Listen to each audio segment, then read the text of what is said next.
Maggi খেতে কম বেশি সবাই পছন্দ করে, ছোট বড় সবাই। আর সেটা যদি হয় ম্যাগি ভাজা, তাহলে তো দারুণ খেতে লাগবে। তাই আজকে আমি ম্যাগি ভাজা বানিয়েই ফেললাম, আমার ভীষণ পছন্দের একটি খাবার। হ্যালো বন্ধুরা, আমি আয়েশা। কেমন আছেন সবাই? আশা করি ভালো আছেন। আমি অনেক ভালো আছি। আমার একে বাংলা রাসা চ্যানেলে আপনাদেরকে অনেক স্বাগত, অনেক ভালোবাসা। এইভাবে ম্যাগি ভাজা খেতে কার কার ভালো লাগে আমাকে কিন্তু কমেন্টে জানিয়ে যাবেন।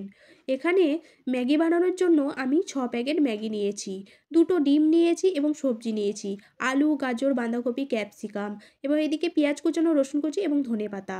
আপনারা আপনাদের পছন্দ মতো সবজি নিয়ে নেবেন। এখানে আমি জল গরম বসিয়ে দিয়েছি, এবার ম্যাগিগুলো আমি সবকটা দিয়ে দেব। ম্যাগিগুলো আমি সিদ্ধ করে নেওয়ার জন্য সবকটা ম্যাগিকে দিয়ে দিলাম। ম্যাগি খুব বেশি সিদ্ধ করার কোনো দরকার নেই, জলটা ফুটলেই বন্ধ করে দেবেন, না হলে ম্যাগি অনেক নরম হয়ে যাবে।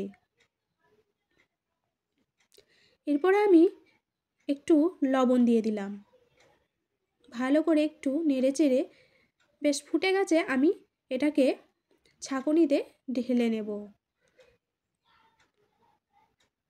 সাথে সাথে ঠান্ডা জল দিয়ে দেবো, না হলে একটার সাথে একটা জড়িয়ে যাবে। এবং একটু তেলও দিয়ে দেবো। ব্যাস, এটা খুব ঝরঝরে হয়ে থাকবে। এভাবে করলে ম্যাগি অনেকটা ঝরঝরে হয়।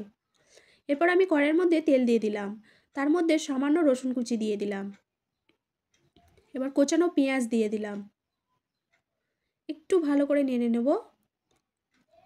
এবার আস্তে আস্তে আমি সবজিগুলোকে দিয়ে দেবো, আলু, গাজর, বাঁধাকপি, ক্যাপসিকাম, একটু চেরা কাঁচা লঙ্কা।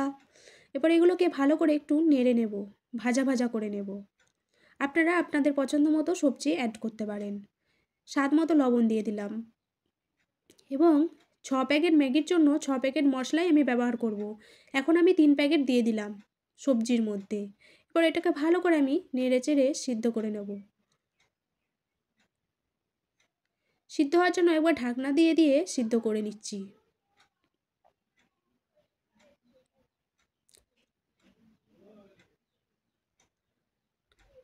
বেশ একটু লাল লাল করে ভেজে নেব। এরপরে আমি মধ্যখানটা একটু জায়গা করে নিচ্ছি ডিম ছাড়ার জন্য।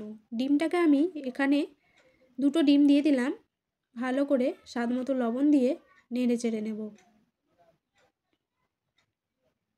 সবজির সাথে ডিমটাকে আমি ভালো করে মিশিয়ে ভাজতে থাকবো।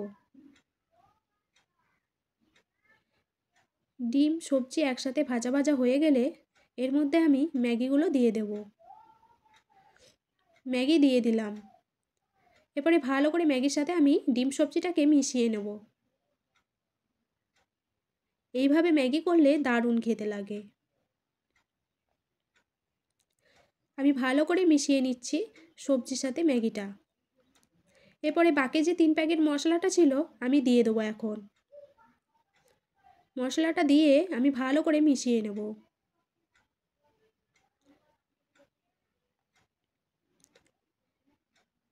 আমার চ্যানেলে যারা নতুন অবশ্যই আমার চ্যানেলটাকে সাবস্ক্রাইব করে দেবেন। ওপর থেকে ধনেপাতা দিয়ে দিলাম আর বাদাম দিয়ে দিলাম। একটু নেড়ে নেবো, তাহলেই আমার চাউমিন রেডি। এবারে আমি ঢেলে নেব। ভিডিওটি কেমন লাগলো আমাকে কিন্তু কমেন্টে জানিয়ে যাবেন। যদি ভালো লেগে থাকে তাহলে লাইক শেয়ার করে দেবেন। ততক্ষণে ভালো থাকুন, সুস্থ থাকুন। দেখা হচ্ছে পরের ভিডিওতে। ধন্যবাদ।